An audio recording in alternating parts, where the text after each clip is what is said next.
Jamie Foxx star movie Day Shift is finally out, but after watching it, we keep asking ourselves one question. Is the era of romanticizing vampires over? Because this movie isn't your usual Twilight trope, the only thing it has in common with the world of Bella Swan is the existence of vampires. So let's see who's in the movie and what it's about. First up, who can we see in this film? Okay, this movie may disappoint Twilight fans for the lack of a handsome vampire, aka Edward Cullen, in it, but that doesn't mean you won't see some big names in it. In our opinion, casting Jamie Foxx in the movie was enough to make us go for it, as we last saw him in Spider-Man No Way Home in 2021. And let's be honest, we couldn't get enough of our Electro. Our gratitude to Netflix for casting Jamie as the main lead. Next, you will see Dave Franco in the film, and seeing his face is gonna give you a rush of nostalgia, as the guy's been a part of some pretty big franchises. You saw him in Now You See Me as the youngest of the Four Horsemen. And don't you dare forget about the time when he appeared with Zac Efron and Seth Rogen in Neighbors. Next up is Snoop Dogg, and the guy's a legend. Just a cameo from him can make a movie sell, as the fans don't want to miss their favorite dog. Also, Karla Souza is in the movie, and you may remember her as the diligent student of Annalise Keating in How to Get Away with Murder. And the list goes on. Natasha Liu Bordizzo is also in this movie. She was a part of The Greatest Showman and also voiced Lena Wang in the animated comedy Wish Dragon. Other faces that you should look forward to include Tatiana Gadar from Baywatch, Oliver Masucci from Dark, Steve Howey from Shameless, Scott Adkins from Castle Falls, and Eric Lang from Unbelievable, and C.S. Lee from Dexter. Also, this Netflix original is directed by J.J. Perry, a martial artist turned director, and co-produced by Chad Stahelski, who's the director of the John Wick movies. So you see, it's like the movie is tailor-made for these two, as it's an action comedy with vampires. Okay, we tried to be thorough with the cast, but we might or might not have missed a name. So go watch the movie and let us know in the comments. Now it's time to answer the next question.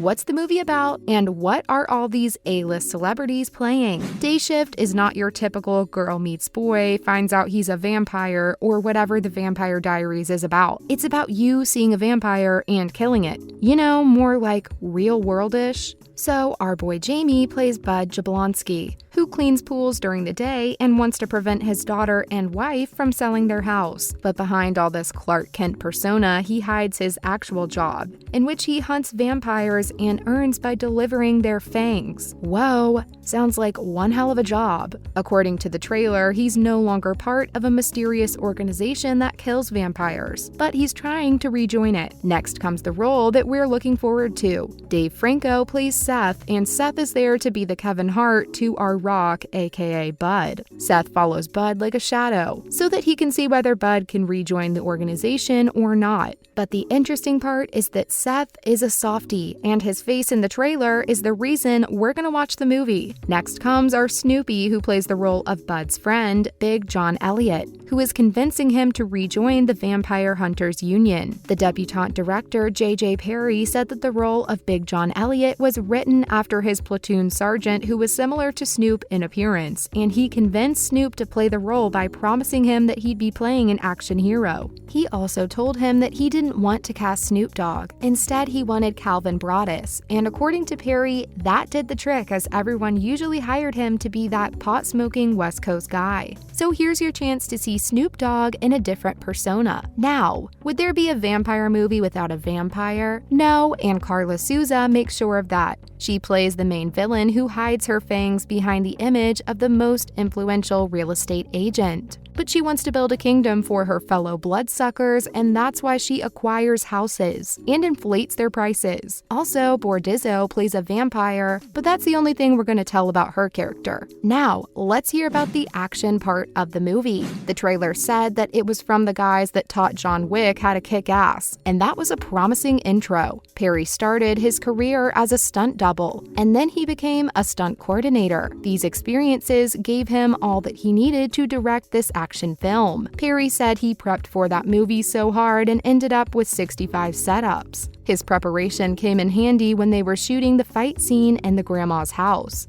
as they shot that sequence in 3 days, while most people took some 5 to 6 days to shoot a sequence like that. He said that this was all because they knew what they were doing and were a bunch of action guys doing action stuff. He also talked about his transition from a second unit director to the main one. Talking about his bucket list, Perry said he ticked being a first unit director off his bucket list, and he called being a second unit director harder than a first unit one, as one had to drive 17 cars, 6 motorcycles, explosions, motorcycles, and helicopters. But he still felt that being a first unit director was a real challenge, and he hoped for everyone to love his movie.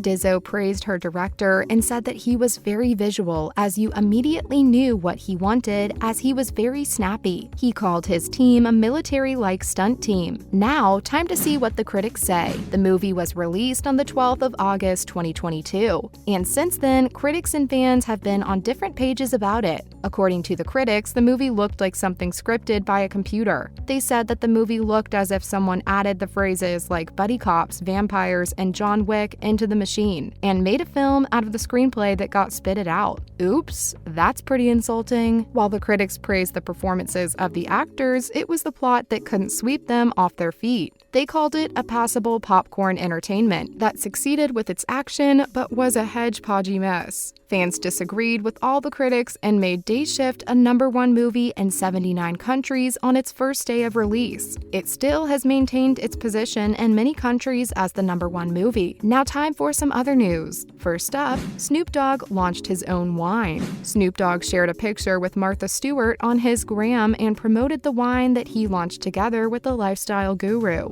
In the picture, you can see the faces of both of them on the label of their new wine called 19 Crimes. If you're having a hard time remembering Martha, we can give you a hand on this one. She was the face of a viral meme that suggested that she was dating Pete Davidson following his split with Kim Kardashian just recently. But then she called Pete her son, and it was the end to that. Next up, will we see another Franco in the MCU? Dave Franco's brother James Franco played Harry Osborn in the Sam Raimi and Tobey Maguire-led Spider-Man trilogy in the early 2000s. Fans, as usual, were keeping things alive in the MCU universe and talked about the recasting of Harry Osborn. Dave was asked about which role he'd like to play in the MCU in an interview, and he was also made aware of fans' suggestions of casting him as Harry. But Dave said that wouldn't be happening, as it was like treading in tricky territory. And with that, we'd like to inform the fans that they should consider someone else for the role, as Harry's role wouldn't be passing through his family. Last up, Jamie Foxx convinced Cameron Diaz to come out of her retirement. In 2018, Cameron announced retirement from the industry to focus on her family, but Jamie was having none of it. So in 2020, when the actress said that she was open to returning, Jamie took his shot and asked her if she wanted to have some fun. He not only asked her himself, but also contacted star athlete Tom Brady to convince the Mask actress, and said that he had to be innovative in how he brought her back. So are you guys excited to see the two of them in Jamie's new project back in action? That's a wrap for this video. So what do you think about this new Netflix original movie? Let us know in the comments below. Make sure to give this video a thumbs up and click the subscribe button for more videos like this. See you at the next one.